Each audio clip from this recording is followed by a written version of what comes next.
কর্মফল ভোগ করতেই হবে, সে আজ হোক বা কাল।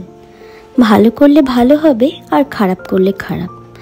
কিন্তু আমাদের ধৈর্য এতটাই কম, আমরা অনেকেই কথা মানতে চাই না। শুধু মনে হয় যে খারাপ করলো সে তো দিব্যি ভালোই আছে, সুখে আছে, আনন্দে আছে। তার এই ভালো থাকার দিনগুলোই আমাদের চোখে পড়ে। মনে হয় সে তো ঠকিয়ে ভালোই আছে, কিন্তু এটা কতদিন? এটা সাময়িক। শেষ বলে তো কিছু একটা থাকে। মাত্র কয়েকদিনের জন্য ভালো থাকার খেলাটা চলে, তারপর খেলাটা খেলে ভগবান।